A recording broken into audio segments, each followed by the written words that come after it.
Good morning, everyone, and welcome to Hawthorne. Thank you very much for joining us today on a Veterans Benefits Seminar.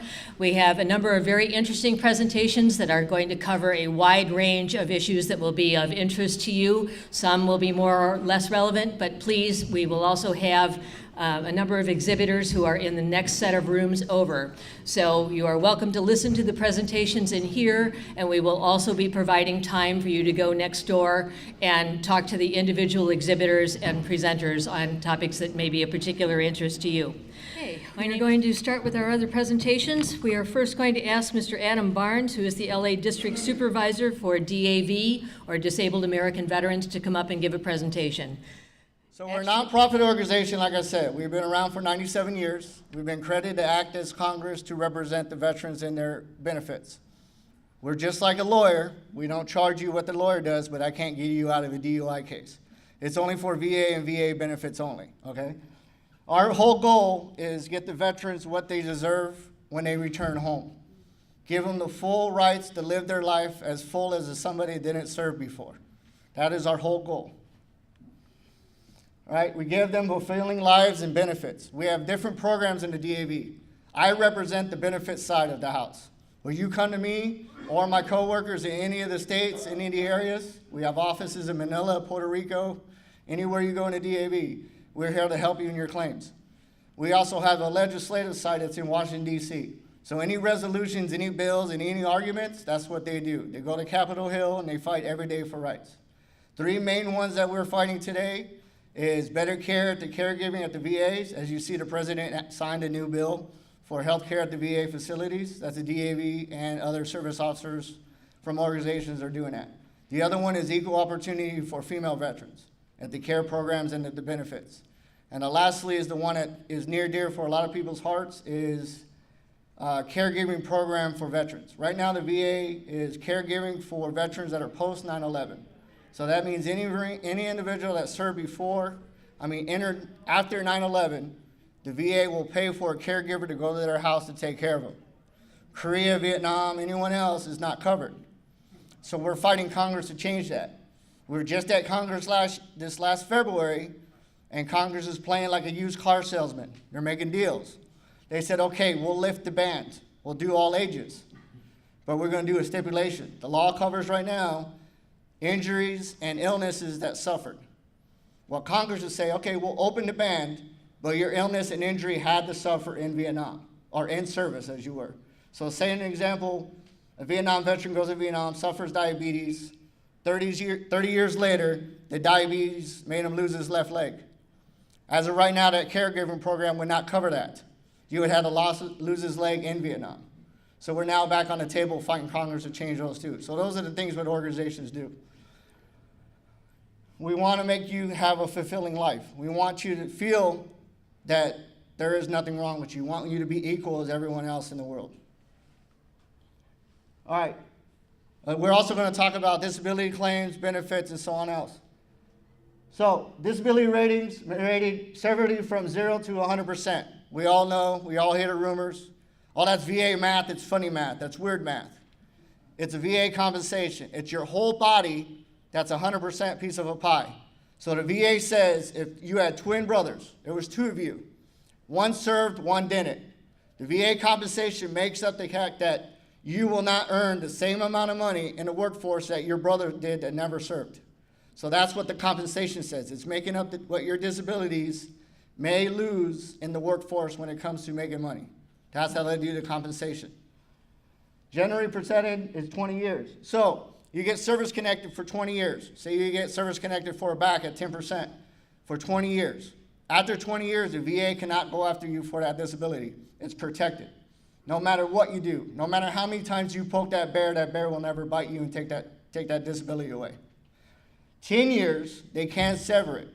So you have a 0, you file a claim up to 10 years, that back is at 40%, up to 10 years, they could go and reduce it. Say a new exam says it needs to be reduced. They have the opportunity to reduce it. After 10, they can't. But up to 20, 10 years, they could take it away. Say your back is healed. You took the magic potion and the back is gone. 10 years, they could take that disability away. 20 years, they can't do anything. They can't sever it, they can't reduce it, they can't do anything.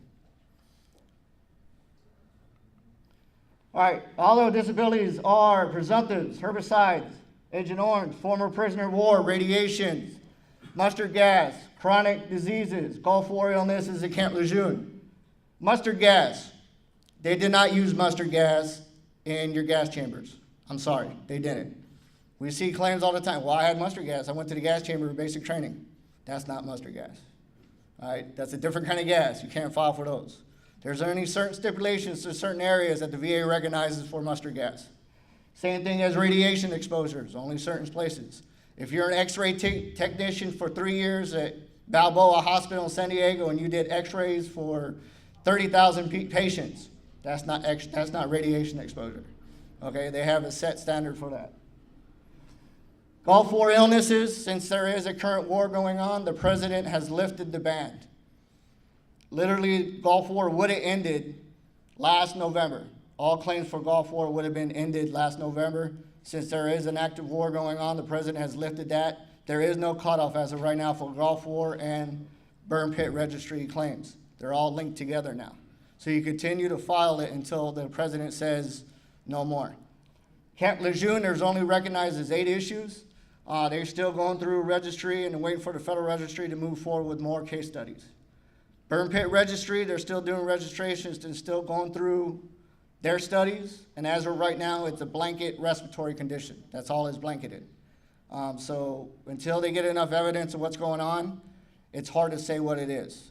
There is a slight rumor the VA is also looking at, well, Congress, I don't want to say VA, but Congress and DOD is looking at maybe what was going on in the dust in Iraq and Afghanistan during convoy operations. Those minerals in that could have been. Could be, it means a lot of things. Special benefits, automobile grant, automobile adaptive equipment, special housing, clothing allowance. Automobile grant is where your disabilities need a vehicle or you need a wheelchair adaptation. You have 2 different vehicle grants. You have a one-time buyer where you have to buy a car, so like a minivan, stuff like that. What you do is you go to a dealer, you get quotes, you get paperwork, and you take that to the VA and you file the claim. You buy a one-time car. That vehicle, say you need adaptation, you need a steering wheel changed, or you need a lift installed, or you need to set it where you could push your wheelchair into the van and drive that way. Then you could file adaptives to that vehicle. Once again, you got to get dealer prices, quotes, and stuff like that through the VA. The special adaptive goes through to the VHA side. They have to file it, they do their quotes, they send out construction sides, and they move forward with that. Clothing allowance, it has to be a brace that could tear your clothes. Say if you have a knee brace that has metal in it or Velcro that tears your clothes or rips it, or if you have kind of skin lotion that stains your clothes, or you have blue jeans, now they're white, or you had a white shirt, now they're black because of the chemicals. You take those claims to the prosthetics department at the VA hospital closest to you and you file a claim there. Degree of disability, wartime service, limited income. That's for non-service connected pension. So there's 2 types of claims. There's compensation and there's pension. Compensation is for your injuries that you suffered while in service. The VA and Congress and DOD said, yes, you suffered these injuries in these service. It doesn't matter if you're a millionaire, if you're running Fortune 500 or you're the president. Your compensation is your compensation. That's what you're getting money on. Pension is where you come where it's income based. So if you're making a certain amount of money, you may not be qualified for non-service connected pension because they're recognizing those injuries, but they can't link it to service. You have to be active duty for 90 years and at least 1 day in a wartime period. 1 day in a wartime period, and they go by income. Every year, you have to verify to the VA your income.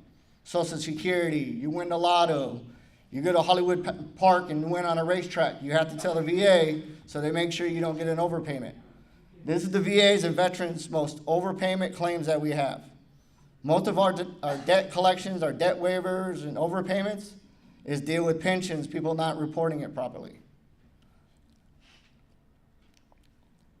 All right, veterans preferences in federal employment and job placement. So there's voc rehab. Voc rehab is when you are 20% or higher, and they qualify for rehab, and your disabilities get you into work in the workforce. So you get in with a counselor, they do your sessions, they said, okay, Let's wrap you out. You want to be, I don't know, an engineer. An engineer needs this degree. Okay, let's track a plan for you. Okay, you need some on-the-job training, or you have the degrees. Okay, let's get you into a workforce study that you could just get the credits and get the OJT environment and stuff. So that's a voc rehab to get you in those training programs. Montgomery GI Bill, I think we have an educational rep here, but all these individuals here, you qualify. The best thing that you can do is if you want to use any of these bills, you go to accredited college, not DeVry, ITT, or anything like that, because the VA more likely is not recognizing them. I think the VA just said no to DeVry. But if you go into a Cal State school, community college, or anything that has a vet center on campus, you see the duty experts, and they will talk to you and guide you in the right direction to go for these. Home loans, same thing. You go to the bank, go through e-benefits. If you want to do a home loan and you know your service connect and you qualify for it, instead of making your way all the way down to the VA federal building in Wilshire, fighting that traffic and fighting the people in public contact, you go on e-benefits and you can print out the letters you need to take to get your home loan. It is all right there. Same letters that you will go to fight the traffic. You can pull on e-benefits, take it to the loan agency that you're asking to do the loan, and they'll walk you through their way. Regional office, especially adaptive housing grant, same thing. You go to us, the regional office, or any service county rep, and they'll help you through the claim on the benefit side. Improvements to your home will go through the health side, because you're going to need doctor's letters saying yes, his disabilities or her disabilities need to have a sink lowered or a doorway expanded, or they need a ramp, or we need to remove the stairs and put one of those lift chairs that you sit down and it raises you upstairs. Those things will all go through the hospital because they need the doctor's signature saying yes, that's what's needed. You have state benefits and federal benefits. Depending on where you are or where you live, each state has different benefits. You would have to look into it. California benefits, a lot of things fall under CalVets or CDVA. Either state fisher's license, hunting license, state veterans homes. CalVets here has about 8 homes throughout the state of California. The biggest one we already know about because we saw it on the news about, a month ago now with the shootings. That is the biggest one that the Cal State and California has for homes up in the northern area. Each one is set for certain issues. There's some that hold full access where it's for Alzheimer's, full care, and then there's some that's independent living, or there's some that just focus on mental health issues. So each home has its own requirements, their own specialty, or just care living. And you can always go to calvets.com and you'll look up those housing and it'll tell you where they are, contact numbers, and what they specialize in. Local benefits, property tax, and additional benefits. These are all mostly when you're 100% permanent total.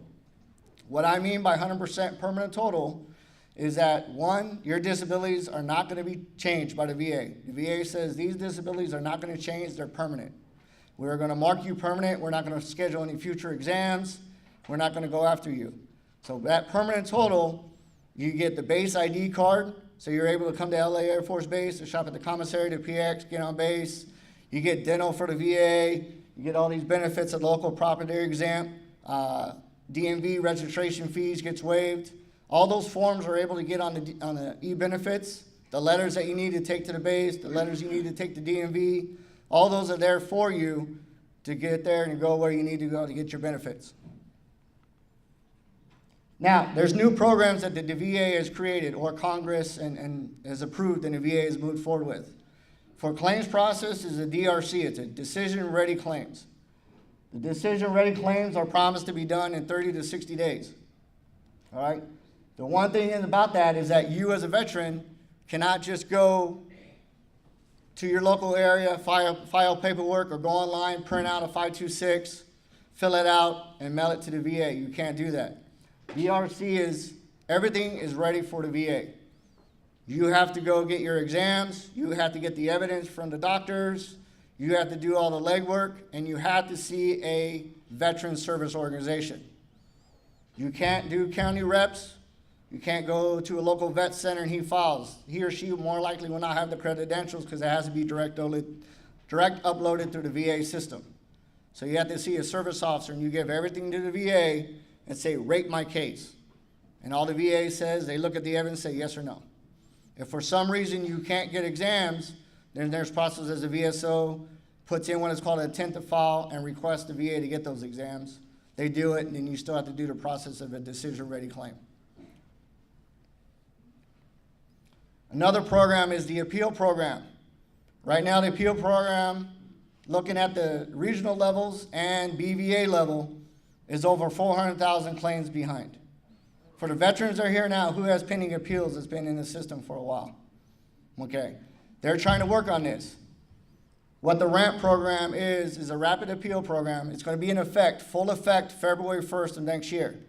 But what they're creating now is pretty much a presumptive, getting attacked of it. As of November this year, some veterans should be getting opt-in letters where they're saying, hey, you have this appeal going, it's pretty old, you have an opportunity to have somebody look at your case and have a decision in 120 days. As of right now, there's two ways that they're going through. There's here at the local level where it's a higher level review, and what that means is you know wholeheartedly that you have all the evidence in the VA. The VA has it all, they're just ignoring it. Okay, put in a higher level review, and they act on it. They cannot look at anything else you submit. In a higher level review, you do have one opportunity for a telephone conference. It's not a hearing, it's a conference. During that conference, you cannot bring evidence in, like the old versions where when you had a hearing, you bring stuff in and the judge or rating officer could look at it. You can't. That conference is just a conference. As of right now, the conferences are only for the higher level review and the decision review officers in Washington, D.C. So if you have a service rep, you'll go to the service rep's office and they'll do a conference call. If you don't have a service rep, you work it out where that rating officer will call you directly from home, and then you have the conversation with them of why that evidence is in there, and they grant that. The second one is a supplemental claim or supplemental lane. That's where you submit it, and you have 30 days to give us that evidence that you think. Say you need a medical opinion from a doctor. You submit a letter on Tuesday, say today, April 28th. You have 30 days from April 28th to get that evidence before that rating officer will act on that. That's the two lanes as of right now that's being worked at the local level for the RAMP. As of February 1st of next year, it now will open up for BVA level. So now you as an option, as a veteran, you get that decision letter. Do I want to stay local level with the RAMP letter? Or do I want to file a notice of disagreement and go straight to the board? Now you have an option to go straight to the board. And up there you have three lanes. One, I want a hearing. There is no longer a travel board hearing once this comes in effect. Travel board is going away. It's going to be video conferences only. So you ask for a video conference, they put you in that lane. If you don't want a hearing and you're not submitting evidence, there's a lane. So you have asking hearing, no hearing with no new evidence, and then you have the third lane, no hearing with new evidence, wait to 30 days. And that'll come in effect February 1st of next year. So there's multiple options to get this RAMP program and the appeals backlogged cleaned up. Who's eligible for it? If you have a notice of disagreement in the system, you're eligible for it. If you filed a Form 9, you're eligible for it. If you received a letter from the board that your case was remanded, you're eligible for it. You're not eligible if you have a DRO hearing scheduled. You're not eligible if you got a letter from the VA say your case is on the docket of the judge. You're not eligible for the RAMP. That means you're already set for a decision or for a hearing. You cannot elect the RAMP. Right now, the RAMP is only for service connections and compensation claims only. No pensions, no home adaptive. Right now, we're having a discussion with the VA, and we brought it up at our last VSO meeting, the category of DIC. If it's on appeal, are they verifying service connection, cause of death? Because technically that's a compensation claim by standard, so we're seeing if that would fall into the RAMP.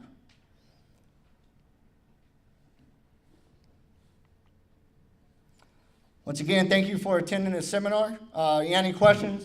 There's a DAV website for our national website. You're able to email things through there. I have business cards for the office. at our table next door. I also have the times and hours of our office and our contact numbers. I have a generic office card because we work by claim numbers. So whatever your claim number, your social is how you're going to be assigned our reps in our office. Okay, so that's why you're going to have a generic number and you'll be assigned the first time you contact us. Thank you and you have a great day.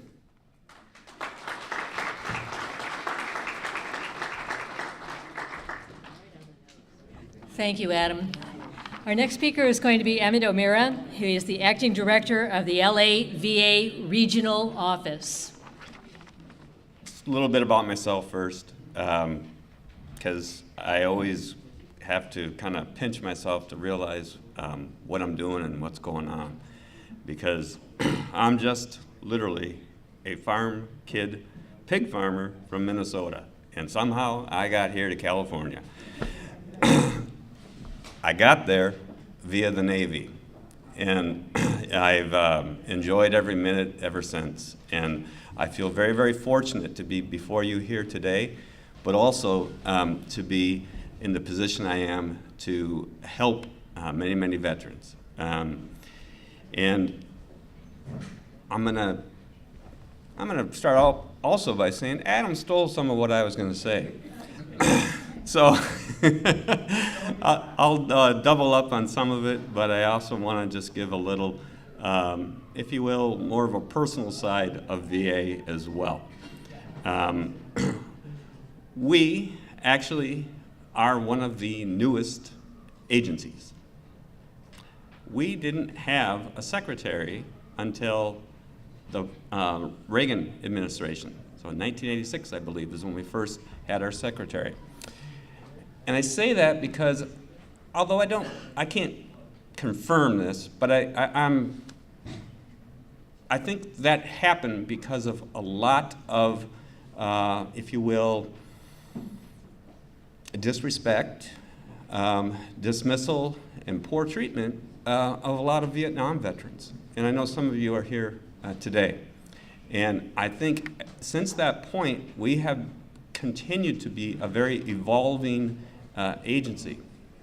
And case in point, Adam alluded to it earlier, all the disabilities that are presumptive disabilities due to Agent Orange. That was a big deal, still is a big deal. All the other disabilities that are presumptive due to Gulf War, due to radiation, it all has been an evolution. But one of the main pieces of that evolution has been a partnership with our Veteran Service Officer community, meaning DAV, American Legion, VFW, Purple Heart, AMVETS. I think you're familiar with a lot of these. I'm an American Legion member. Is anyone else? Okay. I'm going to do my favorite poll then right now. When you get your monthly magazine, please raise your hand if the first thing you read are the jokes at the back of the magazine. Yep. We're all human, right? But those are very important partnerships that we have. We also have very important partnerships with our congressional folks. Another example of that is literally the improvement in the appeals process that Adam was speaking about earlier. We've often will say about various things, oh, literally we'll take an act of Congress for that. Well, guess what? That's what was needed to improve our appeals process. By law, we had to follow a very old, very clunky format through a lot of partnership, collaboration with VSOs and the folks on the Hill. We were able to come up with what's going to be a much better solution to filing an appeal. And it'll give folks a much quicker outcome and hopefully a more transparent outcome as well, or transparent process, I should say. But some of that's in the future. So what have you done for me lately, you might say, right? Well, for me anyway, I've been in the VA for about 15 years. And I started as a claims processor, and I'm now in the position I occupy as assistant director. One of the biggest shifts I have seen in VA occurred starting in September of 2014. And that's when we as an agency really started to get out and do more with the community, which of course involves partnerships with the community. So since that time, we've been doing multiple town halls at different medical centers, different locations like this, many town halls, many outreach activities. And what that has done for us has been able to connect with veterans in a way that we hadn't been able to connect before. And it's been a great improvement. I go many places, and I at least always recognize faces, and many times I'm able to put names to those. As I see you at future events, please come up, introduce yourself, and talk to me. If there's something I can do to help, I will certainly do so. The only thing I always request is if you call me, please remind me where I first met you, so I can try to put a face to a name. It is helpful. But that started in September of 14. All of that, more of us going out into the community trying to make connections. At that time, I think you probably heard about the backlog, which was considered any claim pending greater than 125 days. Well, at one point, we were over 600,000 claims in the backlog. That's just backlog, period. Today, we have approximately, I think it's 350,000 claims pending nationwide. About 74,000 of those are in the backlog, and most claims are all completed within 125 days. There are some cases that unfortunately take more time than others because of various reasons. However, we've made great strides. And on average right now, a claim takes 100 days to get completed. So compare that to 2 years, 4 years, 6 months. You know, we've come a long way. Another area in which we've come a long way, has anybody tried to call the toll-free number, 1-800-827-1000? Ever called that in the past? Okay. Right around that September 2014 timeframe, you probably had a tough time getting through. And in FY17, last fiscal year, it was 0.1%, I believe, of the calls sent to that line were dropped, which was drastically lower than what it ever was before. In other words, just about everybody was getting through, and the average wait time was about a minute. So we've made some strides in trying to communicate and trying to understand the needs of all veterans. So what about what's next? Well, what is next? Through our partnerships with the VSOs, congressionals, heck, even within VA, with our partnerships with the cemetery and with the medical centers, we're just continuing to get stronger. Because we know we have room for improvement in many areas. So we don't run from that, we don't duck from that. We just want to take it as what it is, figure out a way to better it, improve it. We owe it to not only the veterans, but in all the future veterans that will come, some of whom aren't even born yet. So please understand that as we, as an agency, tackle things, we're tackling it with the best interest of the veteran at heart. We sometimes have challenges that we have to overcome that are very frustrating as well. Whether it's budget, whether it's law, whether it's regulation, we want that positive outcome for you. One of our mantras is grant if you can, deny if you must. And when I tell that to people, it's always all capitals for grant if you can, deny if you must is in lowercase. Because we don't want that outcome for anybody if we can avoid it. We have to, of course, abide by the law and the regulation, so we do what we can to maximize those benefits. But over the last 2 years, we've actually done a really good job of that. At the end of FY14, the amount of benefits paid out, or this is across the country that is, was $63.5 billion. By the end of FY17, it was about $78 billion. So, about a $15 billion increase across the country. $1.5 billion in the LA jurisdiction. So a pretty big chunk when you consider how big our country is. And we know that we have of all the counties in the country, nobody has more veterans than LA. So at our office of approximately 325 people, we take what we do very seriously because we want you to have the best service that we can give you. Likewise, we want you to have the best benefit that we can give you. And we'll fall a time or two, but we'll get up and we'll keep pushing forward so that we can do the best that we can for you. So with that, I say thank you. And I have some brochures that, if you don't mind, Kyle, I'd like to leave them at the table there. Okay. Other than that, that is all that I had to say since Adam took so much of my punch. So.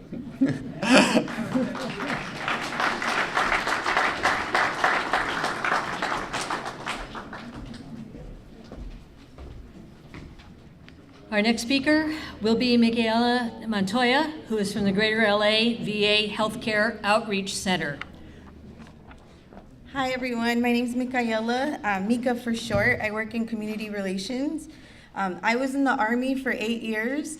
I was originally a supply clerk, and then when I went over to Iraq, our jobs were tasked out to civilian contractors, so I became a military police overnight. I served there for 8 months, and I got back and wanted to help veterans, wanted to specifically help women veterans and all veterans, and that's how I started off the VA. I'm going to be talking about healthcare. If you guys are familiar with the VA, the three is like 3 parts. There's the healthcare side, the benefits side, and the cemetery. I learned that once I came into the VA, so all of our systems sometimes aren't connected, so sometimes that's why things get like confused. So keep that in mind when like you're doing your claims and stuff like that. Get your medical records from the healthcare. They have access to that, but it's just something to keep in mind. So in order to qualify for the VA, you have to serve for 2 years active duty and get out with honorable or general discharge, or you can be service connected and you can qualify for the VA that way. If you were a survivor of military sexual trauma, we'll also see you for any military sexual trauma, anything military sexual trauma related, and there's no statute of limitations on that because the VA recognizes that some vets may have experienced that and didn't feel comfortable coming forward, and eventually down the road they might. And you can come to the VA anytime for that. The VA started a Veterans Choice program. Did you guys ever get a white card in the mail, but like really no explanation about what it was for? Yeah, me too. So when I got it, I didn't know what it was for. I'll try to explain it to you. What it means is you can go and see any doctor in your community if it's pre-approved through the VA, if your appointment takes more than 30 days, or if you live more than 40 miles away. And all you have to do is call an 866-606-8198, 866-606-8198, and that's the Veterans Choice Program. That white card is so you can take that to the private physician in your area, so you don't have to wait more than 30 days anymore to see a doctor, or if you live more than 40 miles. A lot of people get it confused because they think it's and. A lot of people think that it has to be more than 30 days and 40 miles, but it's not. It's one or the other to qualify. But make sure to call that number first so that you do get reimbursed for it and you don't end up having to pay for that. The VA's, we have a women's clinic. And the women's clinic, we do OBGYN, mammograms, and we also do maternity care. The VA isn't equipped to deliver babies yet, and I just had a baby. I don't know if I would want to have the baby at the VA, so I think that's kind of a good thing. But they send you out to a private position in the community, and you get maternity care in the community, and the VA covers all of that. It's really great. The VA also has an OEF, OIF, OND care management, where they help you with assistance with anything during your time of service if you're an OEF, OIF veteran. When you get discharged from the military, like I said, there's different ways to qualify, but if you were in country in OEF, OIF, OND, then from your date of discharge, you have 5 years of healthcare at the VA. And because you have to go through a means test, some other vets have to go through that, but if you served in that time, then you don't have to do that for 5 years. Let me see. So there's Voc Rehab. Have you guys heard of Voc Rehab? Okay, so Voc Rehab, there's different forms of it, but one of the forms that the VA has on the benefit side is if you're service connected, you can go to Voc Rehab and it's employment related. And they'll pay you to retrain for anything that you're interested in, but it's employment oriented. So like similar, like with the GI Bill, you can use it for whatever you like as long as you're going towards a degree, but it's your decision. But with Voc Rehab, you have to be service connected and it has to be employment oriented. So you can't, unless there's like an abundance of jobs for like painting, that's not something you can use it for, but it's something really good to take advantage of. We have TWE, have you guys heard of that? Transitional Work Experience. So if you're looking for employment or you want to get back into the employment world, but you're not ready, maybe you've been unemployed for a while, Transitional Work Experience is kind of like a paid work experience that you get, and it's therapeutic. You get paid for it, and it doesn't like affect, if you have like unemployment because it's therapy, it doesn't affect your unemployment. The good thing about it is you get federal experience. You can put that on your resume. And some of those jobs can lead to permanent positions. We also have work study, which they're currently looking for to fill. If you're in school right now, it's like a paid internship through the government, and they place you in different positions. And I think it's minimum wage pay, but that's also a way so you can get federal employment on your resume. It's called Work Study Program, and that's through HR. If you're interested in that, the point of contact is Brian Cole, and he's in Human Resources, and he's constantly looking to fill the work study program. We also have the VA Home Loan. The VA Home Loan is where you can buy a house with no money down. It's a really great program. They check the house before you go, and they inspect it to make sure that you're to make sure that you're getting a good deal, and it's just a really good program. You get to buy a house with no money down. We also have a homeless area where we help veterans who are homeless, and there's different tiers for homelessness. Like if you're unemployed, they'll help you with getting employment for homelessness. And there's a new program, well, it's not that new, but it's called VASH, VA Supportive Housing. So what that is, it's a partnership with HUD, and it's similar to Section 8. So the VA's partnered with HUD, and they give out, if you're a homeless veteran with children especially, then they'll give you a VASH voucher, and you can go into the community and use this voucher to it's like Section 8, except for it's going through VASH. So you're kind of alleviating all of the wait time that you might experience with HUD, and you also get a case manager to help you through whatever you may be experiencing during your homelessness period. That's pretty much all I had for the homeless side. For the VA healthcare side. We have these open houses. They're where we're providing healthcare benefits, resources. You can apply for your VA benefits right there in person. You can enroll in the VA there. We have physicians on hold where we're doing physicals like on the spot. There's a job fair, resource food, and the next one coming up is on Cinco de Mayo, May 5th in East LA, We're gonna have food, entertainment. Majority of them have food and entertainment and everything. You could bring the whole family. It's really nice. And that's May 5th in East LA at the East LA VA Clinic. The next one is May 9th in Oxnard at the Oxnard VA Clinic. If you can't make either of those, then there's one in downtown LA, not too far from here at the downtown LA VA, and that's May 16th. And then the last one is going to be on May 23rd, and that's in Sepulveda at the Sepulveda VA.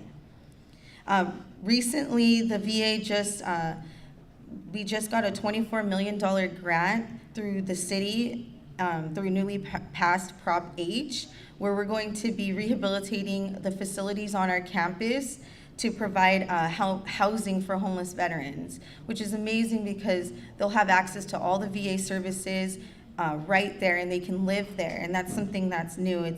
It's a big partnership with the city, and we're looking to expand it more. Do you guys have any questions for healthcare? No? Okay, that's all I have. Thank you.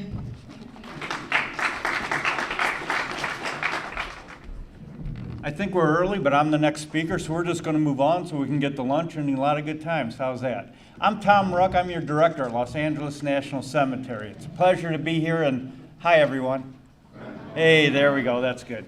I'm the fourth speaker so far this morning. I just want to talk about the VA itself. Before 1986, when President Reagan, former governor of California, elevated the Veterans Administration to a department or cabinet level, we were just an administration. We were the VA back then. And that name has stuck forever and ever and ever. And there's only 3 entities within the VA current. You heard Emmett speak about benefits. Mikhail just talked about hospitals and healthcare. And on the side, nobody wants to talk about the cemetery. Okay, but those are the only 3 entities we have in the Department of Veteran Affairs as we speak. We all call it the VA. Let's keep calling it the VA because it's easy. But now we are a cabinet level. We've been that way since 1986, and I don't think we're ever going to go back from there. So it's a pleasure to do that. Let's talk about the cemetery for a little bit. We have 135 cemeteries in the United States that are nationally run. There are 4 types of cemeteries that are available. Many of you are familiar with the American Battle Monument cemeteries over in Europe, mainly for those who fought in World War I and World War II who were laid to rest on the battlefield. Those cemeteries are what we call closed. You can no longer be buried in them. You had to have passed there. Right after the wars, many of the soldiers who were laid to rest were disinterred and brought back to their family members here across the ocean. But those are pretty much sacred ground or hallowed ground, if you would. And if you've had the honor and pleasure to walk among that land, you know it's something very special. Something just comes over you when you walk and you feel the spirit of that commitment and dedication to America and what they fought for. So that's the ABMC groups. You also have the state veteran cemeteries. In California, we have 4. They're trying to get a 5th one in Orange County. And if anybody lives in Irvine, please go vote for whichever way you want to vote for that cemetery. As a federal employee, I can't tell you which way to vote. I can only encourage you to vote on June 2nd for a cemetery in Irvine, okay? Pardon, sir? What would you like me to say, sir? You know, I hope you got the message. Because I really hope if you didn't. Then we also have tribal cemeteries. Those are very unique and very new to the National Cemetery Administration cadre of cemeteries. We realized there was a special niche for those. We don't have that many across the country. I think we're at about 28 of those right now, but they're tribal cemeteries to signify that special group of veterans that served our country. How many people do we lay to rest a year? We lay to rest about 125,000 veterans and or their spouses a year. That's only about 20% of those eligible. We provide about 500,000 headstones because as a veteran, you are guaranteed a headstone for yourself if you are laid to rest in a private cemetery. Procedure is still the same. You go do it, you fill out the paperwork, they ship it to the cemetery of your choice, and you have it. But what do we provide? And we get that question a lot, and then I'm going to go back to the first question that we should ask always. But what we provide is a place for you to be for the rest of your life. We promise to take care of it in pristine shrine-like status. We will make sure that nothing ever happens to it. We will give you a headstone. We will provide a burial cartage, if you would, of a bugle playing taps, flag folding, and rifle volleys, if it is so desired by you and or your family. The one question that we constantly get at the National Cemetery when people come in after a loved one has died is, we don't know what Dad wanted. What should we do? Or, wow, Mom and I never talked about what she wanted or what happens. It could be a little bit of a morbid subject, but let me just say this. Talk about it while you are still here, please, with the loved one that's going to take care of you after you're gone. Let them know your wishes, because I can guarantee you, you think that if you avoid it by not talking about it now, it is a whole lot of mess on your family if they don't know. Let them know, hey, I want to be cremated, or I want to be in a casket. I would love to have a rifle volley. By God, you better have that flag folding for me. I love being a veteran. And play those taps, because I'm going to hear them. Let your family know what's going on. Talk about it. The one thing that you need to have, or you should know where it's at, is your DD-214 or any type of discharge paper you received. You have that discharge paper, you let your family know what's going on, have a good time. You're in good shape, and everybody will say thank you. That is the main thing we want you to know. Everything that we provide, the opening and closing of the land, the headstone, presidential memorial certificates, is all at no charge to you for the veteran. It is our pleasure at the National Cemetery Administration to say thank you one last time on behalf of a grateful nation as we lay you to rest. There's no bigger honor than the staff and I have at Los Angeles National Cemetery and the other 134 cemeteries to say thank you. Yes, it's a sad time. Yes, family is mourning and grieving, but we feel a special sense of pride to say thank you. After all, you wore the uniform of our country. It's the least we can do for you moving forward in that regard. In regards to Los Angeles National Cemetery, as you know, we have been full for quite a long time. We have almost 90,000 residents, as I call them. They don't talk to me much. Occasionally they come out and say hi, but not that often. Ha ha. But we are getting more space. We are in the midst of a building. The concrete's been poured, the rebar's in. Right under the 405, if you're familiar with the property, we have about 15 acres between the Jackie Robinson Stadium and the 405 that we are constructing 90,000 niches. What is a niche? A niche is an area to hold 2 urns that have cremated remains for the spouse and the veteran. That should be open about a year from now, and that should accommodate LA for about the next 40 or 50 years. Because as Emmett mentioned, and that's something we need to take pride in, we have the largest concentration of veterans of anywhere else in the country right here in LA. It's amazing. And that's why so many people hold these resource fairs, and that's why the American Legions and the VFWs are out there day in and day out trying to make sure we all know what's going on and the education that we have. That's why we at the NCA said, hey, you know, you may be tired of driving out there to Riverside. We need to get you back to LA to this side of the 57, this side of the city, whatever it's going to take. So about a year from now, that'll be open. And we look to conduct about 3,000 services a year is the total plan at this particular point in time. But we will finally be reopened. You know, because LA National Cemetery goes back to 1889 when it was opened, and the conflict that we have, the oldest, we have somebody from the Boxer Rebellion laid to rest at LA National Cemetery. We have 6,600 veterans from World War I laid at that cemetery, and the numbers just grow from there. So it is truly a treasure. Come out and visit it. We're here to take care of you. Cedric and I will be over at the table in the next room after we speak. If you have any questions or want to know about anything, hey, come on over and talk to us. We're more than happy to have it. Emmett's going to be here for a while. Michaela, I think, is going to be here for a while.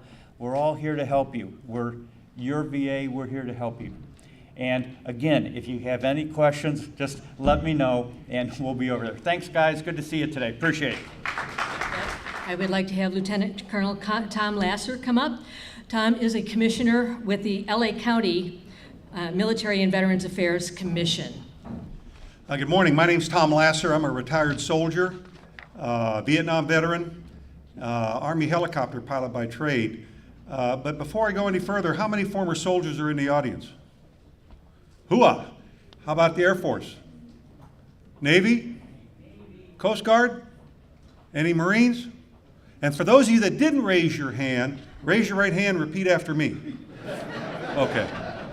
Okay, I know, you're not going for that. We can't bribe it. But I'm the only thing that's standing between you and the bribe of today, which is the In-N-Out burger that's waiting for you out there. How many people here have heard of Patriotic Hall?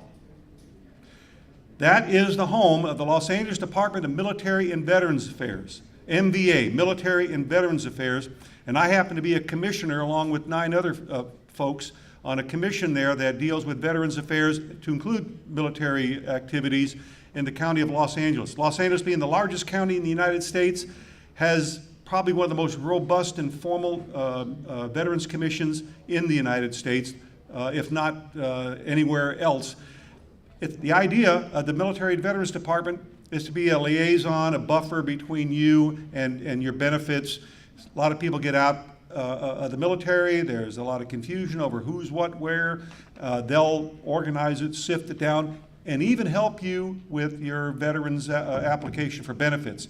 In the next room there, we have a table with 3 former members of the military that if you have a question about your disability or a question about what's owed you or a question about your DD-214, stop by and please see them and they'll help you through that. Now there's out offices.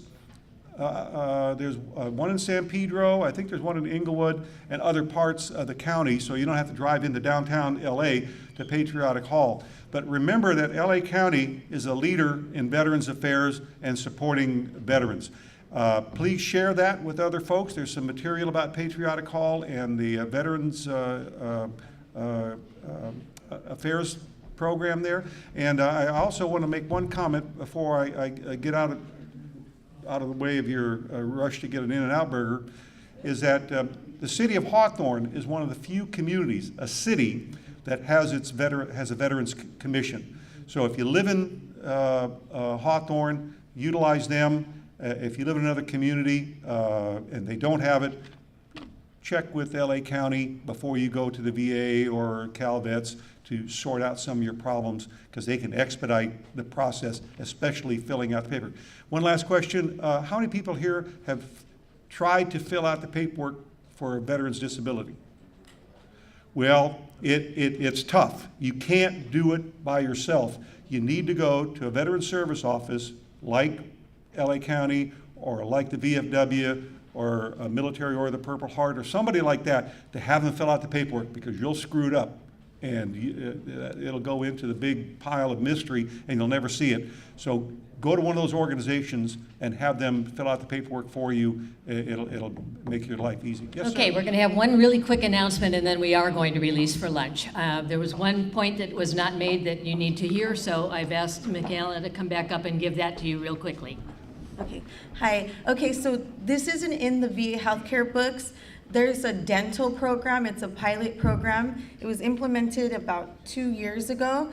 If you qualify for VA healthcare, then you qualify for this program. It's called VADIP, Veterans Affairs Dental Insurance Program. And your family qualifies for it too, and that's through Delta or MetLife. So you can see a dentist in the community that accepts Delta or MetLife, and the VA covers it. You have to pay a copay, you have to pay a monthly fee, but it's a service that you guys qualify for, because a lot of veterans always ask for dental, so I wanted to make sure to mention that. And secondly, there's My Healthy Vet. Have you guys heard of My Healthy Vet? So the incredible thing with My Healthy Vet is, did you know when you email your doctor, that email is submitted into your medical records? So if you ever have like an issue or a concern or anything that you want to address to your doctor, whatever you put in there, it becomes part of your medical record. Somebody, a vet just came up to me after, and he was like having a concern. So that's something just to keep in mind. Whenever you email your doctor through My Healthy Vet, that becomes part of your medical records. So if you guys have any questions for the VA DIP or for My Healthy Vet, you have to get certified. You can do that at the open houses that are coming up, or you can go to the VA at any time. Thank you. So I'm going to ask Diane Brown, who is the head of the Park and Rec Department and runs the Senior Center, come up and give us a couple of minutes of information about what they do over there. Hello, everybody. We're right next door, the Senior Center, and we're open to seniors 50 years and older. We say at 50 you get an AARP card, or at least notified by AARP, so we consider you a senior. And first off, I'd like to say that if you're a senior, you can go to any senior center you want to. You try them out till you find one that you like. And the seniors are there. We have a pool. We have a billiard room with 4 tables. We have a computer room with 5 computers and a printer. We have a sewing room with 6 brand new sewing machines. I don't use them. I can't even think about what you call them. And we also have exercise room. We have Tai Chi every Wednesday from 10 till 11. It's held over in the sports center because they've outgrown our back room. We have line dance every Thursday from 9:30 till 11. And all of this is free to the seniors. Volunteers come in and volunteer to do our classes.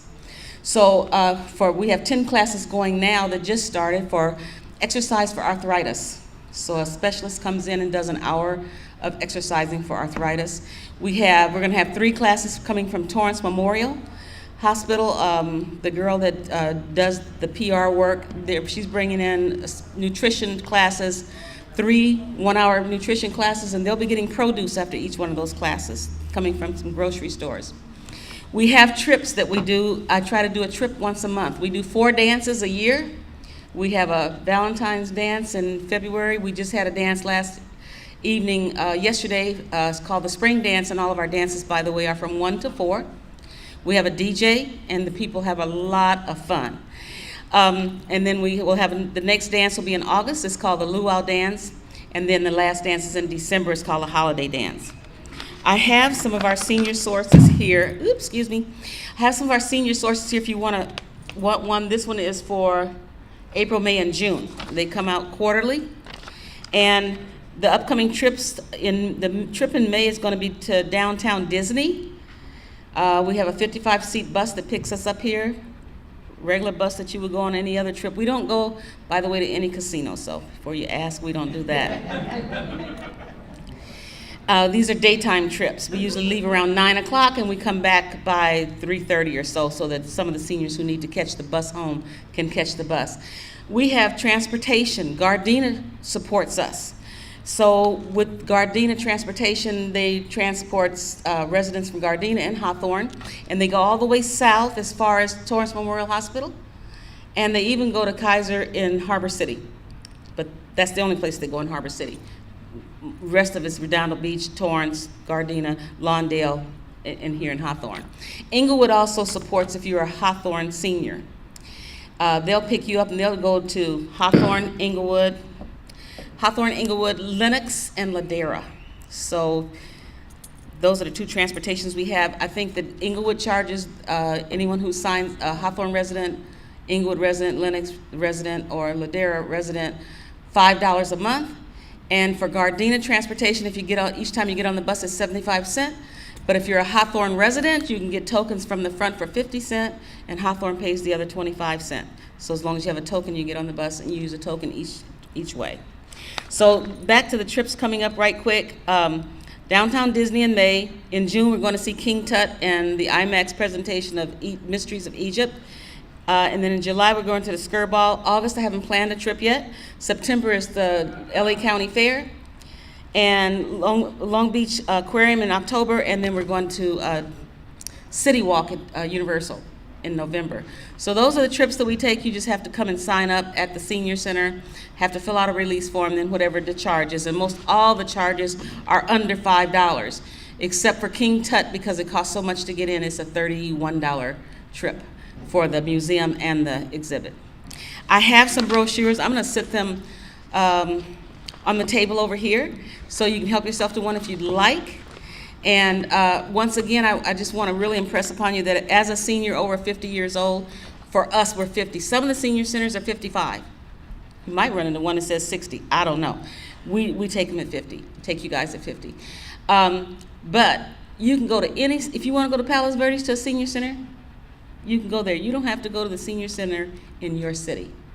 But if you have neighbors, for instance, that you know are older and they're sitting at home all day watching TV doing nothing, tell them about coming to a senior center. There's lots of activities. It's just not for people who sometimes we look at, they can't do nothing else. It's a lot of fun. Just a lot of things to do. We even show movies on Fridays sometimes, a 9-inch screen on the wall, okay? Any questions?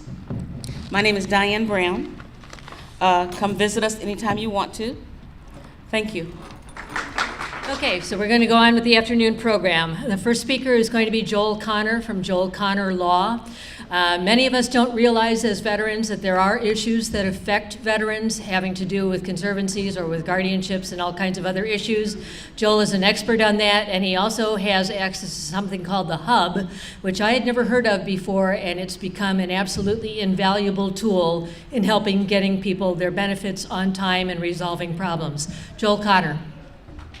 Hi, good afternoon, and like In-N-Out Burger, I thank all the veterans for their service to the United States.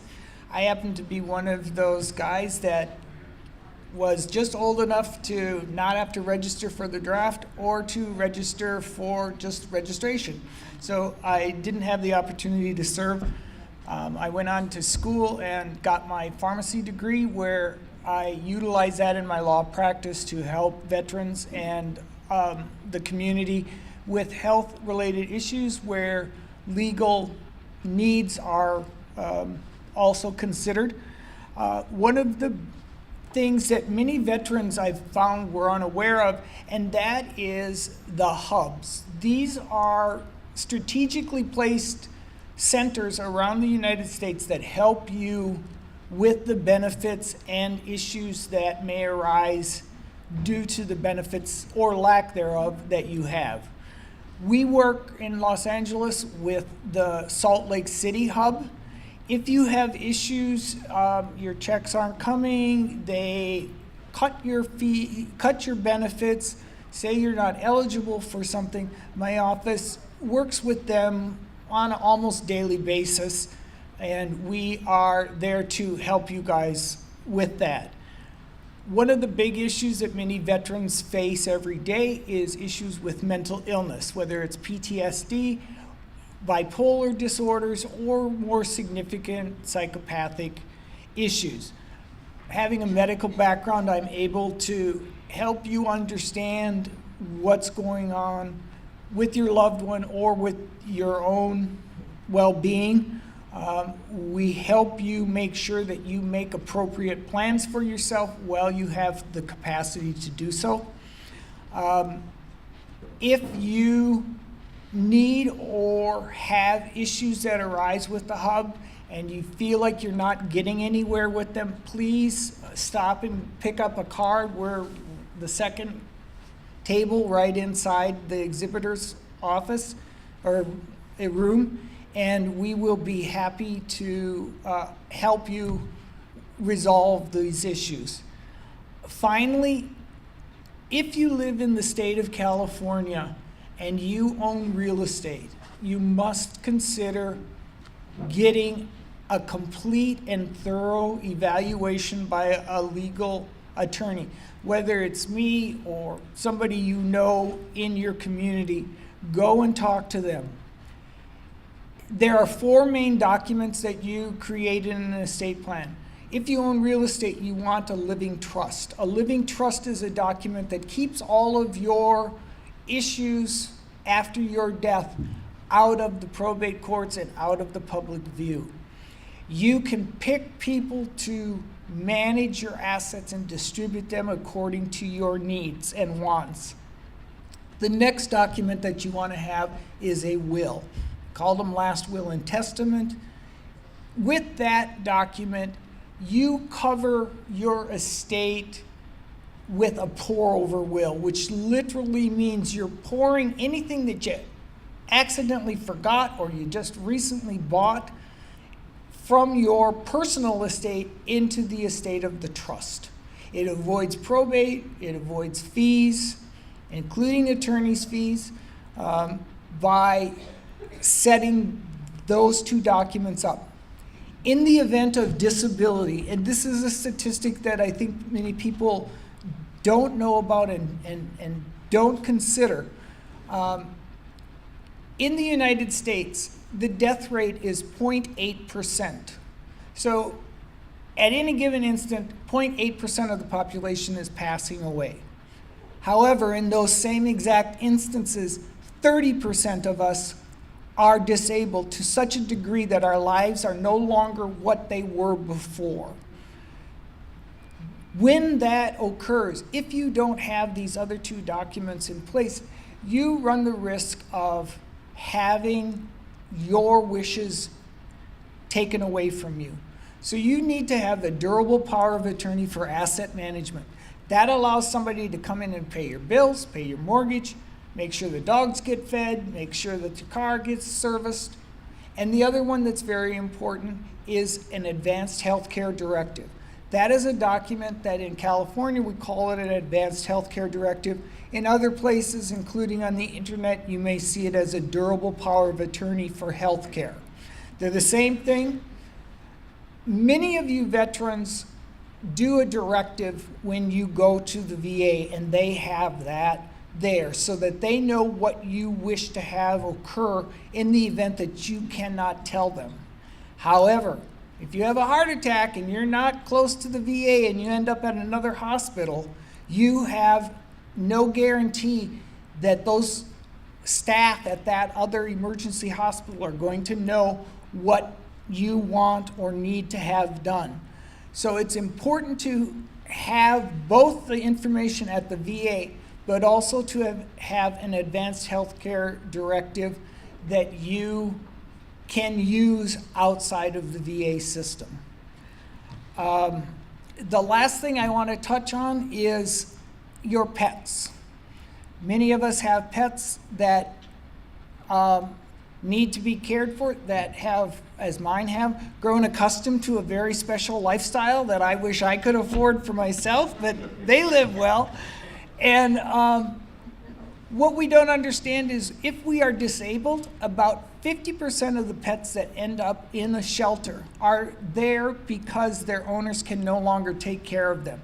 Whether it's a disability, whether it's a divorce, whether it's temporarily being incapacitated due to therapies that you have to have or hospitalizations that you have to have. So in California, we have an opportunity to actually leave things to our pets. The pets don't actually decide this or take care of it, but you can set aside assets for the care of those animals while you're disabled or when you pass away. This allows at least a transition period and a clear path so that those pets don't end up in the shelters. So if you would like to hear more about this, I want to keep it short so you guys aren't here all day. Please stop by our table and I'd be happy to talk to you at that time. If not, we've got brochures and information that you can just pick up and take and read at your leisure. Thank you. Our next presentation is going to be on the UCLA and VA family or Veteran Family Wellness Center. And we have as our speaker Tess Banco, who is the executive director. And she is also a veteran. She was a Marine, is a Marine. From what you keep telling me, they're always Marines. Come on up, Tess. Hello, thank you for having me. It's quite an honor. We have a vibrant, wonderful veterans community in Los Angeles, including the city of Hawthorne. That's multi-layered, so there's a lot of partnership and there's a lot of really great organizations that you guys have heard about and this morning and this afternoon working together. It was a fantastic introduction from Kyle. So I'm a Marine Corps veteran. I myself was injured during my time in service, and it cut what I thought was going to be my military career short. And from there, I kind of had to chart another path, and that happened to be social work and public administration. So working to help other people, and then also working with the systems that serve other people. Most notably, for me, my community of choice and where my heart is, the veterans community. So anyhow, I serve as Executive Director of the UCLA VA Veteran Family Wellness Center, which is a new partnership between UCLA and the VA Greater Los Angeles Healthcare System. So try saying that 3 times fast.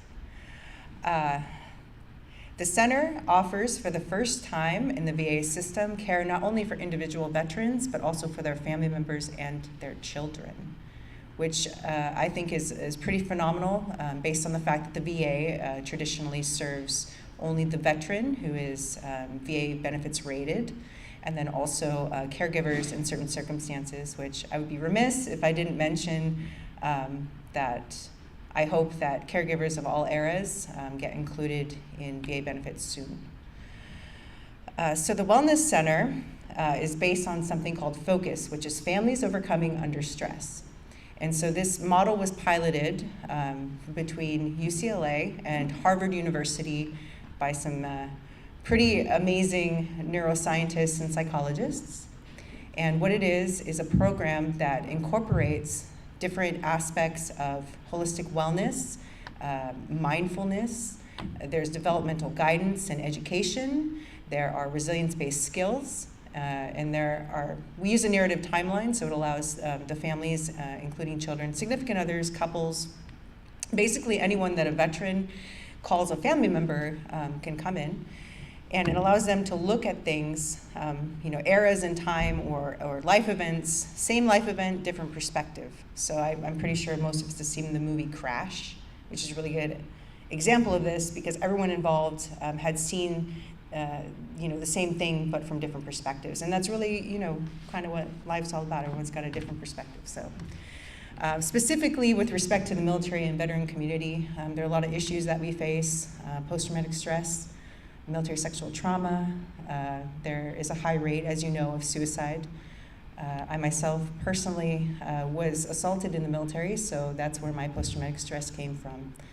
And then I was married and my husband died by suicide. So having that knowledge is very valuable to be able to bring back to the community and help other people who might be suffering. So those are key points, in directing the center. There are certain areas that require focus and support. And so I'm really proud to be part of a center that allows me to be able to help to build out programming, being a veteran and knowing kind of what the need is. So anyhow, focus is offered in different formats. One of those is 6 to 8 sessions of what we call resilience-based wellness training. Another format of that is groups. There are workshops that we do. And we are actually connected to the VA's Holistic Wellness Center on the West Los Angeles VA campus, which is something that a lot of veterans, it's kind of like the best kept secret of the West LA campus. Because you can go in on the first floor if you have VA benefits and you can get things like acupuncture, which proudly displaying my acupuncture needles from the service room over there, so I highly recommend you stop by and get some acupuncture and massage. Reiki, there's Tai Chi, there's a drum circle, there's a choir that practices out back, there's a lovely garden, really relaxing. So we're really happy to be part of the center and to be able to not only support the individual veteran, but also support the family members and children. So I don't want to drone on about the services that we offer. I just want to say thank you for having me. I really highly value, personally, like I said, just based on my story, the fact that there are alternate ways to healing. So you have psychodynamic therapy and you have medication, which are great. Everything has its place, but if you're like myself, you were looking for a way to heal. Post-traumatic stress is no joke. So it just can come out of nowhere. That's one of the most insidious things about PTSD is the fact that sometimes it takes years, decades to come out, even, especially in the case of the Vietnam veterans who didn't receive their proper welcome home, and then the mission was also, largely combat, it's really important to offer alternative ways of healing because there's no one path to that. So anyhow, come by and see us. We have one central intake coordinator. She's a family services coordinator, also a Marine Corps veteran, which is exciting to me. And then we have a OEF, OIF combat veteran on our staff. He actually was given the Purple Heart, so you're in the Purple Heart. And that's important to us too, you know, understanding and knowing the culture. So everybody that comes in to work in the center from UCLA or anywhere else is trained in military culture. And if you know, you would like to learn some more about that, there's an organization called Psych Armor, which is fantastic. I don't know if you've ever heard of it before, but you can go online and get free courses in you know, military culture, caregiver support. There's a new Elizabeth Dole Foundation aspect to that where you can get certified for caregiver support, and then also self-care, which is a really important aspect, not only in our community as veterans, but you know, as caregivers. So I know a lot of us have the tendency to want to help other people, but you can't draw from a well that you're not replenishing for yourself. So anyhow, thanks for listening. Again, Tess Banco, Veteran Family Wellness Center, and if you'd like an appointment, we're actually in the next room over. We have a sign-up sheet, and we're in building 220 on the West Los Angeles VA campus. Stop by if you've never been to the campus, because it's absolutely fantastic. 388 acres of land that are dedicated to veterans healthcare and housing. So they're building 1,200 units of permanent supportive housing on the campus. So it's a really exciting place to be in advance of the need for programming and services. So anyway, thank you. Our next speaker is going to be Mike McGuire, and he is the coordinator from USC for a group called the Veterans Collaborative, the USC LA Veterans Collaborative. Mr. Mike McGuire. So my name is Mike McGuire. I am with the Suzanne Dork Peck School of Social Work at USC. Thank you very much. So I'm here to speak a little bit about the Los Angeles Veterans Collaborative.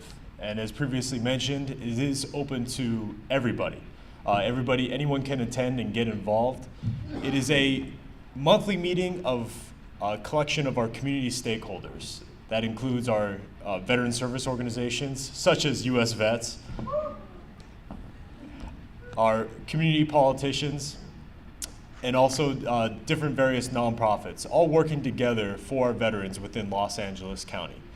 We meet once a month at the California Endowment in downtown Los Angeles, and we would love to have any and all that would love to be involved. So I'm going to tell you a little bit more about the collaborative, and I'm also going to give you an example of this collaboration in action. Oh, let's see if this works. No.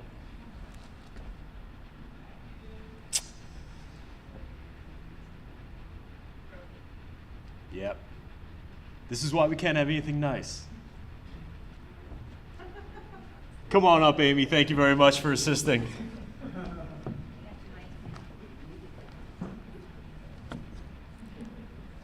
So our purpose, the Los Angeles Veterans Collaborative, is a structure of public, private, and government agencies working together to reduce suffering and improve the lives of veterans and military families in Los Angeles County.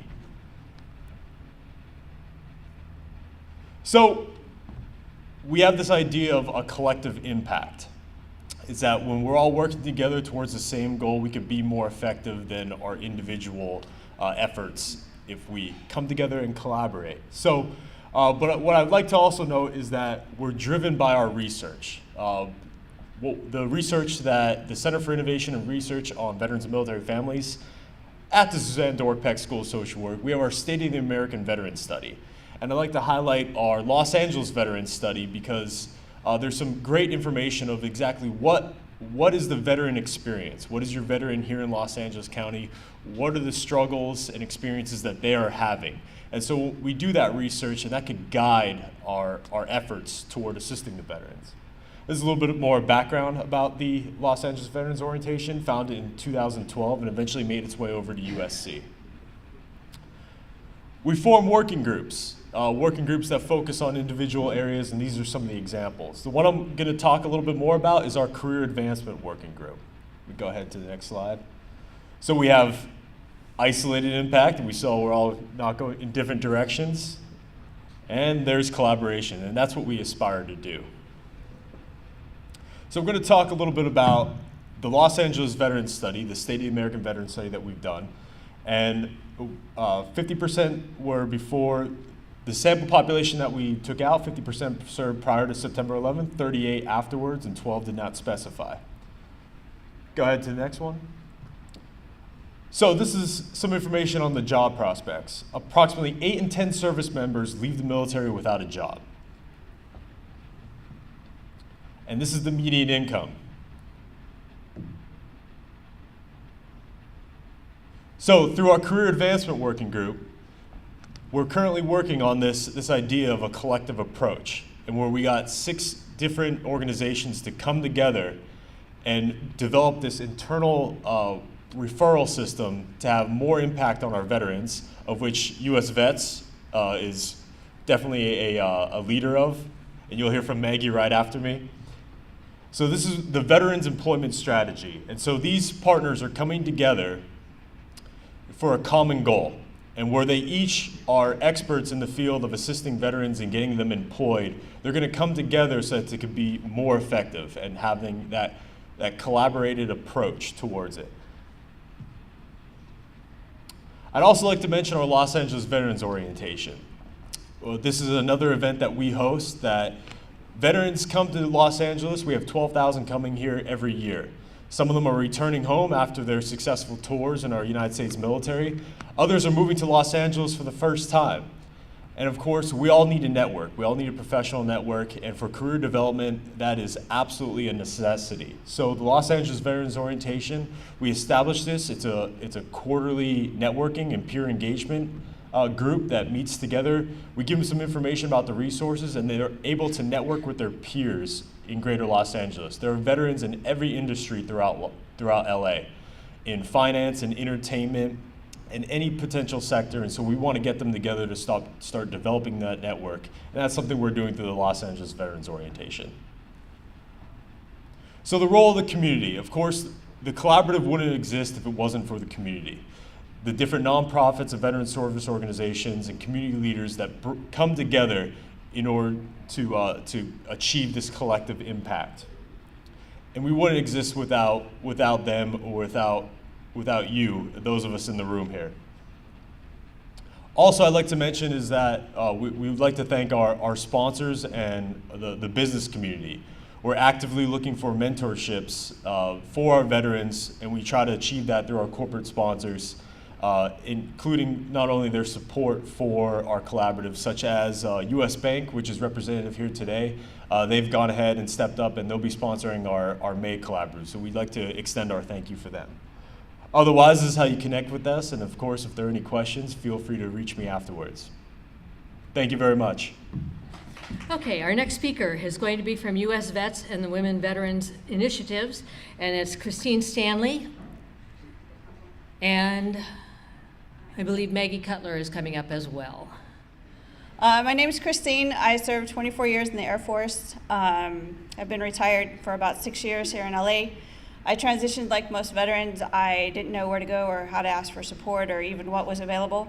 So I spent a lot of time sitting on my couch, making sure it didn't go anywhere. I was fortunate enough to stumble into an opportunity with the Mission Continues that offered me an opportunity to transition more successfully. I've worked through a couple of nonprofits since I've been here, and most recently I've joined US Vets to help develop their newest program called Women Vets on Point. So basically what we're doing is creating a portal to connect women veterans and their families to mental health here in Los Angeles. I'm going to go through my slide deck pretty quick, and then I'm going to have a little discussion along the way. So what we've realized is women veterans or women who have served are more likely to be successful at suicide, and there's various reasons for that. But that's super important, and that's one of the missions, or suicide prevention is one of the topics that we're definitely looking at with this program. Next, please. If you didn't know, US Vets also has supportive housing, and this is a statement from one of the women that's come through the program. I'm going to read the slide just because the statement is very impactful. She said I should not be standing here today, or tonight, telling my story. I was near death when the VA referral to US vets 23 months ago. I was homeless as a direct result of my substance abuse. Staff informed me I needed a blood transfusion or I would die. My state of mind and outcome on life at that time was so hopeless. I told them, let me die. Thankfully, the man upstairs had another plan, and that was from Sandra. So this isn't an unusual statement. This is very common in the community for women who have served. Next slide. So with the portal, which we hope to launch the end of May, which is very, very soon here, and we're gonna help women understand that we can promote mental health awareness, and that we're gonna mobilize that through engagement through the community outreach, and then we're gonna deliver information that's from providers that have already been vetted and that are very much culturally aware and willing and ready to help them. Next, please. This is just a little, like how we have to have a chart on a slide. So this is how it looks in a visual format. We're gonna outreach, educate, and engage, and then screen, and then we're actually gonna add a piece onto this called follow-up. So once the woman's engaged with us in the portal, we're gonna offer services and support, and then we're gonna follow up with her and her family to make sure that that was the best referral for her, and then if it wasn't, we're gonna help her find something else. I know this is a very wordy, ugly slide, but I did it on purpose. The VA did a report about a year ago, and this is the list of the barriers that women have identified why they don't seek care or go to the VA. It's a huge list, and it's color-coded based on how the portal will help them get through the barriers and on to better support. So the blue is the education piece through the portal, green is outreach, orange is engagement, and black is all of the above. So we've actually been able to identify how we can resolve these with the portal. Next, please. This is what it's going to look like. You're going to be able to access it through your phone and also on the computer. And there should be a magic slide and it does stuff. Next. Isn't that awesome?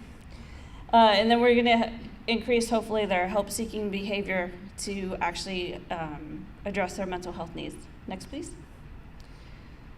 So we're obviously going to help women who've served. And there's also trifold how the portal is going to work. So it's for women and their families to connect to services. It's also for community partners that support women veterans to have a starting point. If you're working with a woman that comes in and you don't know where to go look for resources, you can get on the portal and you can navigate her through housing or employment or food and daycare. Like, we'll have items for support for those areas. And then it's also for mental health providers. So if you're a mental health provider and you're in the community and you're working with women veterans, or you would like to, we're also going to train our providers on the program that Tess mentioned with Psych Armors. It's a very active, interactive program.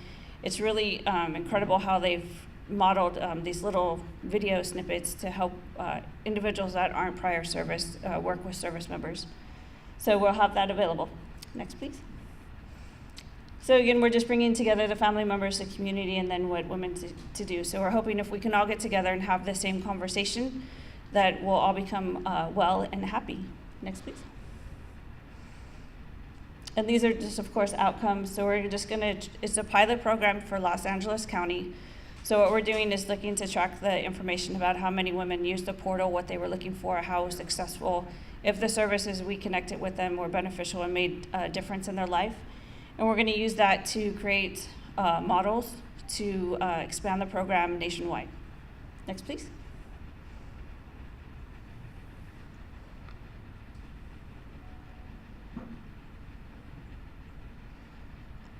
Just to mention, we're partnered with EDC, it's Education Development Company, and they're on the East Coast, and this is their niche in life is to help other agencies with their projects in suicide prevention. And I think that's it. Thank you. So I have these little flyers. I'm actually going to hand them out right now. I also have some on our table next door, and my business card is there as well. So if you have any lady vets that you know of, you would like them to have more information, this is where they can start. I'm also, if you know any licensed clinical social workers that are looking for a job, I'm hiring, and we should be up and fully functioning by the 1st of June. So thank you, and next is Maggie. Thank you, Christine. Amazing new program. Definitely share it with any female veterans that you guys know. So how many people here have heard of US Vets?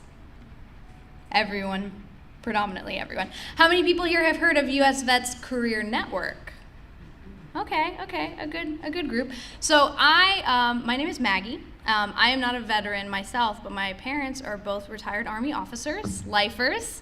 And I have lived as an Army brat my whole life. And after finishing my master's degree in social work, I did a concentration in working with military and veterans. And I started working for US Vets Career Network 2 years ago. So I lead the Los Angeles effort of this program, and I wanted to come here today just to spread the word about what we do, because my team has been doing amazing stuff, and every single, I kid you not, 100%, every single veteran I work with tells me, I wish I knew about this sooner. I wish I knew. And they go and tell their friends, and their friends tell their friends, which is wonderful. But I wanted to come here today and tell you a little bit more about what we do, and hopefully you can tell your friends, and they can tell their friends, and then we can help more veterans get great jobs. Next slide. So about the US Vets Initiative. We are the largest 501c3 nonprofit that focuses on veteran services in the US. And we have 14 sites nationwide with a number of different programs covering mental health, housing, female veterans, as well as career development. So the Career Development Initiative is what US Vets Career Network was born out of. And it is an employment program specifically for veterans to find high-paying, lasting careers. And it is a privately funded program, so we are not a government-funded program at all. If anyone is familiar with Call of Duty, the video game, they're our main funder along with Boeing, Verizon, and a handful of smaller foundations. But what that means is that we are funded through private company money, not government grants. So when we work with someone, we probably have to fill out one piece of paper instead of 20 or 30 pieces of paper, which is great for us because we get to work a lot faster and be more creative. And it's great for our clients because they don't have to fill out so much stuff to get services.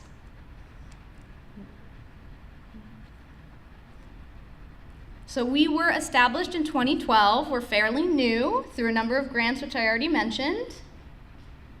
And in 2013, we were the recipient of the Call of Duty Endowment, which is the Call of Duty Foundation's seal of distinction, which means an auditor came in, they checked all of our files, all of our services, where we were spending money, what we were doing, if we were saying what we were doing, all that stuff, and they decided that we were doing a fantastic job, so we were awarded that. And I like to bring that forward to a lot of veterans because I think sometimes the veterans that I work with tell me they've kind of had a negative experience with employment programs in the past. I think pretty much every veteran I've met with has had one or at least one experience with a program that doesn't really say what it's doing, but we actually are practicing what we're preaching, which I always like to point out to people when I go out in the community and tell them about this program. And our target veteran population. So we do not specify one population that we have to work with. We work across diverse populations, different eras of veteran. Although our focus is post 9/11 veterans, we still work with other generations of veterans as well, and we focus on veterans that are transitioning. So what that means, what does that word transitioning mean? Transitioning means just entering into a new stage in their life. So transitioning out of college, transitioning into LA from out of state, transitioning out of the service directly and looking for employment in the civilian sector, and just transitioning into a new job as well. So very broad spectrum requirements to work in our program. If you're a veteran that's honorably discharged, we can work with you. And so about what we do, we are peer-to-peer. So what that means is all of our staff are either veterans themselves or family members of veterans or spouses of veterans. So we're all acutely aware of the challenges associated with veteran culture. We also focus on STEM-based employment, so science, technology, engineering, and math. And we focus on career placement and retention. So the process for us when we work with our clients, we're not like a staffing company, we're not like a placement agency. We really put a holistic method into what we do with our clients for one-on-one career coaching, employment development plans, strategic trainings, and exposure to employers, and then retention as well. So all of our clients, once they find employment, they don't get to get rid of us that easily. We actually follow up with them for an entire year afterwards. So in case they are not happy with their job or something happens and they have to leave their job, we're still able to support them through that process. This is our local CDI team. Myself, our national coordinator, and Shanice Sims-Robinson, she was walking around here earlier as well, and Brian Witten. So a little bit more about what we do. So we provide assistance along every step of the process. We do resume editing, LinkedIn events to expose our clients to more employment opportunities, and we also do supportive services. So what that means is if you get a job that requires a specific tool or a uniform that you can't afford, we can pay for that for you. We're privately funded again, which means I just have a company credit card that I get to use. It's really great. We can be really flexible with what we can do. An example is I had a client who had TBI, and he became a nurse at Cedars-Sinai. But because of his combat-related injury, he could not use a stethoscope, a normal stethoscope, because his hearing was damaged. So we were able to buy him a $300 super high-tech sensitive stethoscope so he could go to work, which I think was really great. Yes, he got a good job as a nurse, but he hadn't started working yet. And so $300 can really mean, the difference between paying bills or having to pay for this special thing for your job. It just helps the process and helps ease that transition into new employment as well. We also do transportation assistance. And so just a little pictorial of what we do from beginning to end. We work with the client, we take them in, do an assessment and employment development plan. We look at their job interests, what industry they want to get into, if they have the related skills or training or experience in that industry. Once we take that on, that full assessment, then we go into preparation. So that's the resume writing, the interview practicing as well. We do soft skills coaching, which is something that I think a lot of job seekers don't put enough time into, is the soft skills coaching. Also training and certifications and marketability in your field.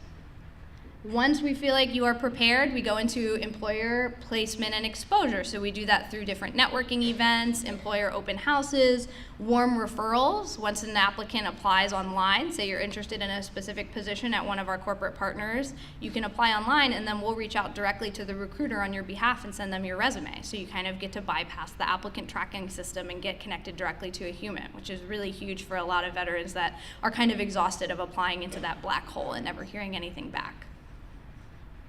And then we do retention. So once you do find the job and you're happy and you start working, we follow up with you, make sure everything's okay, check in, provide support where we can throughout that 1 year post-placement as well.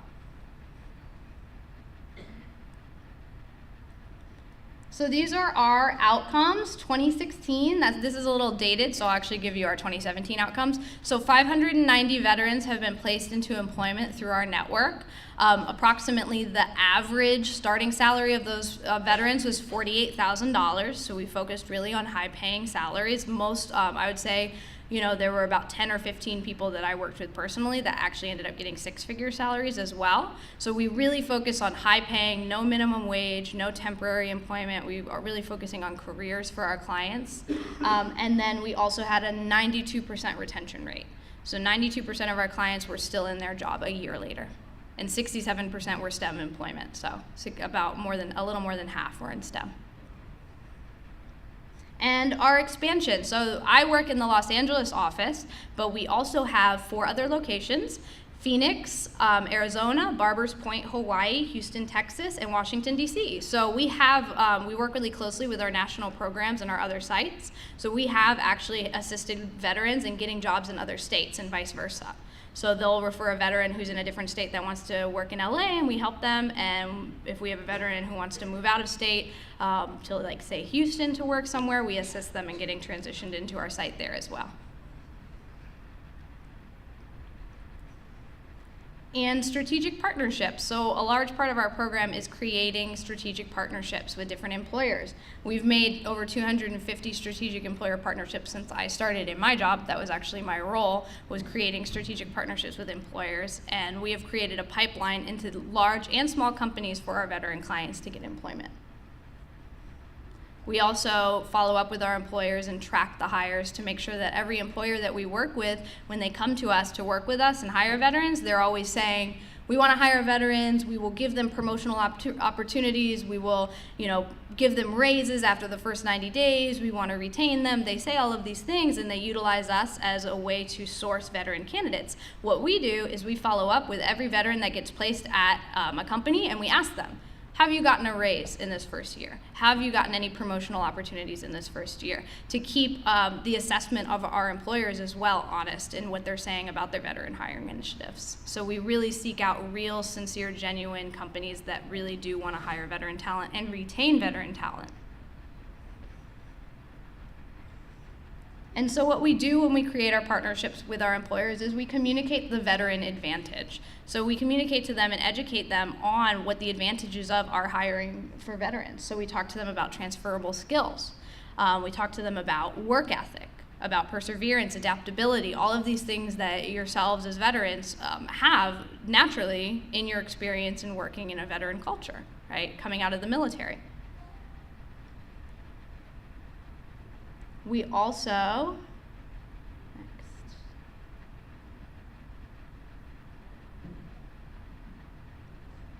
talk about, the reason they should use veterans as natural leaders. A lot of our veteran clients go on to become, leaders in their companies. They usually actually come back to us if they are in a position of like human resources or leadership in their company to continue to hire veterans through us. We do that. We actually see that a lot in a lot of our companies that we work with too. And so why partner with us? As a client or as a nonprofit agency or as providing outreach to other veterans for us, why utilize us as a resource for veterans for career placement? We really focus on career placement and professional development, long-term goals, not just short-term. We make sure the veteran is actually the best fit for a position. So like I said, it's very holistic. We're all career coaches. We don't do just placement, short-term, job opportunities, nothing like that. It's all career placement.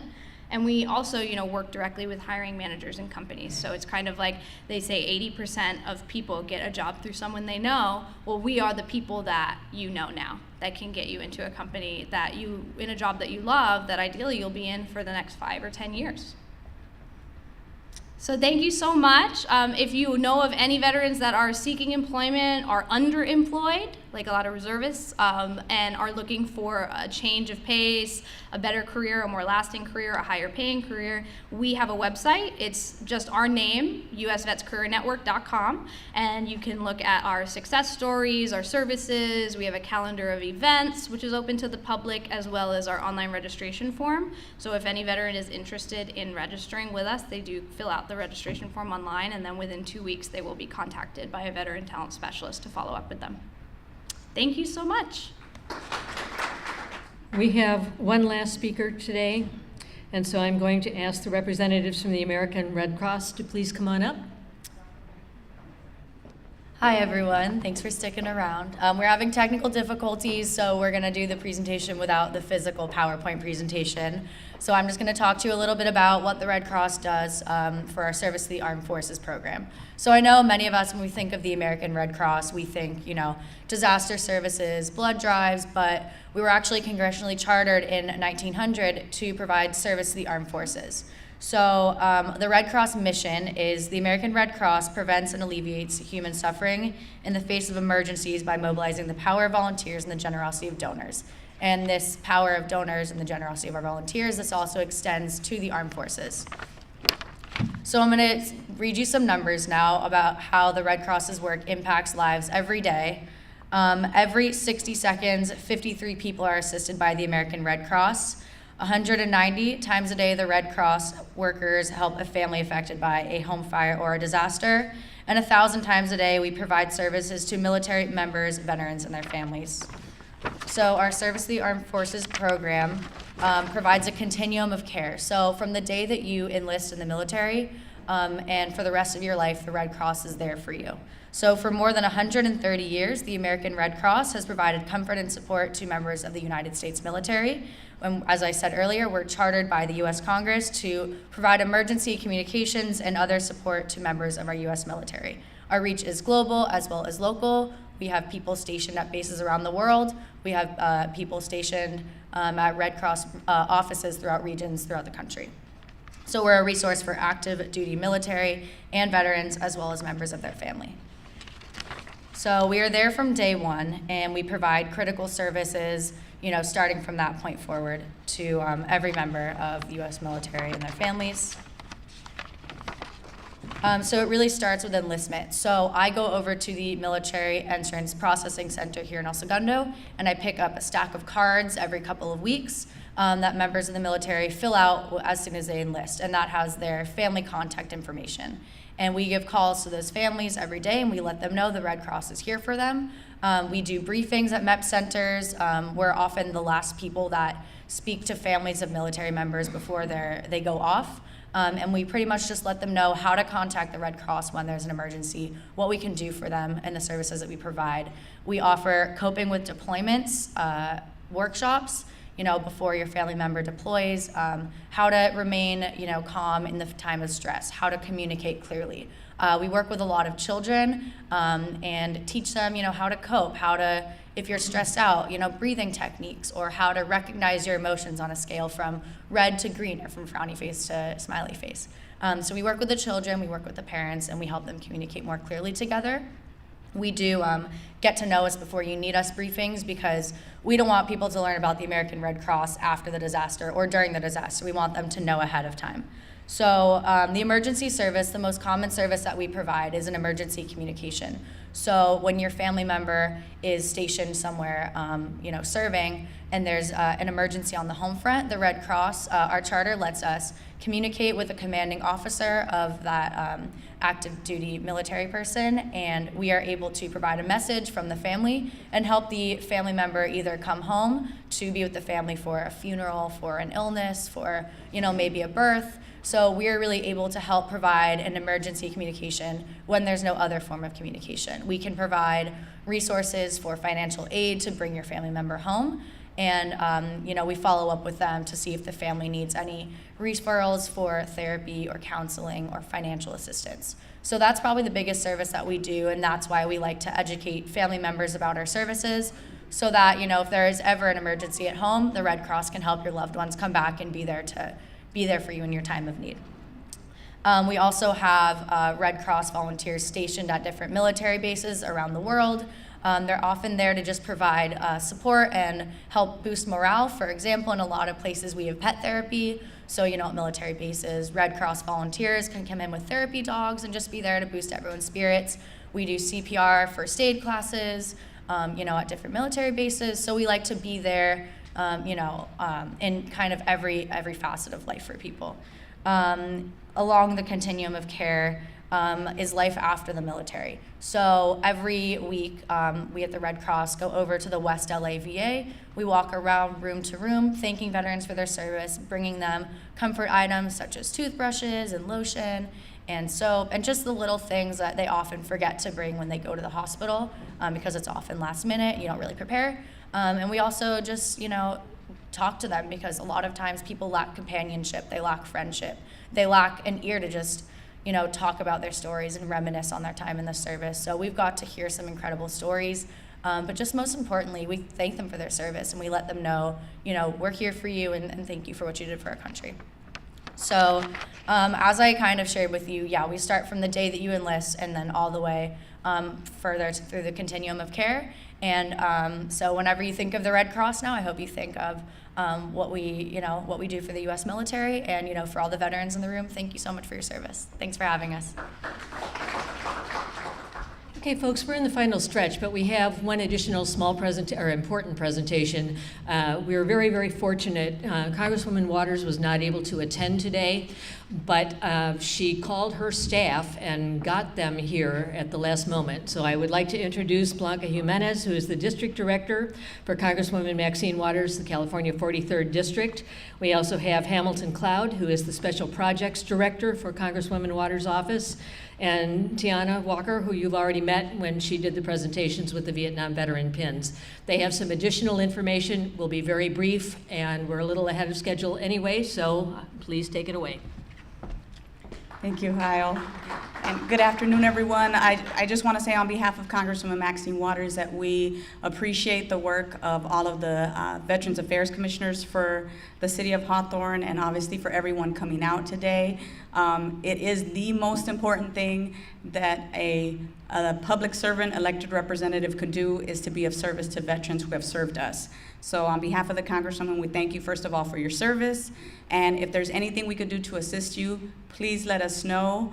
Again, Mrs. Walker was here for the pinning ceremony. One of the things we do want to mention is obviously some of the benefits that are available to veterans that sometimes doesn't get out enough into the community to know that certain things are available. So she's more of an expert in that than I am, so I will let her just kind of mention a couple things so that you know, and feel free to contact our office for any of this literature. We have also some guides that we can make available too, I believe from the California Veterans Affairs. I believe there are these nice little resource handouts that the VA used to do, I think, back in the day, but no longer does them as much anymore, which is unfortunate. But any resource that we have, we always want to make it available to the community. So if someone's not a veteran, if they're a family member of a veteran or a friend of a veteran or a neighbor of a veteran, we want to make sure that they know what is available to them. So again, we thank the commission for putting this event on. I think there needs to be more of them, and we'll always be here to support, and for sure the Congresswoman will be at the next one. Thank you. Good afternoon, vets. Welcome home. I'm Congresswoman Waters' Special Events Director, and if I can just trouble you one more time this afternoon, I'm going to station myself by the exit, and even though Congresswoman Waters couldn't be here with us today, she would like to send each of you a really nice proclamation to put on your wall at home, thanking you for your service. And so I'm going to station myself over there to get your name, your rank, your branch, and your mailing address so that we can follow up and send that to you to add to your pen and your proclamation from the President. So thank you very much.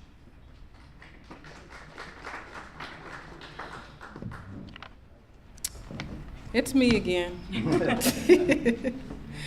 Thank you guys again for your service. We really, really appreciate it on behalf of Congresswoman Maxine Waters' office. I won't take up your time. I just wanted to let you guys know I am her VA caseworker. So any of you who are having problems getting service-connected benefits or any other issues with the VA, give us a call. I wanted to make you aware of a program that not many veterans know about. It's called the IU program, or Individual Unemployability. So if you are at least 60% service connected, there's a program that will allow the VA to pay you at 100%. Our current president is trying to take funds away from this program. So if you're interested in finding out more information, you can see me. I also have a box of CalVet resource books. I know they don't make them available everywhere. See me, I have them in my car. You can take one or two. I also have leaflets for you to read about the IU program and see if you qualify, and also to pass on to a comrade that you know might need one or might need that information. So again, thank you for inviting us, and thank you for your service. I appreciate it. Everyone was so efficient today that we've actually finished about 45 minutes early. So I would suggest, if you have not been down the hall yet to have a massage or acupuncture or the other modalities that they're doing down there, please go down to the end of the hall, last door on the right, because you will feel a whole lot better after sitting in these chairs for all these hours. Thank you so very, very much for coming. Hang on. Don't you have one presenter left from Vietnam veterans? We actually did that a little bit. Yeah, we did. Are you a Vietnam vet?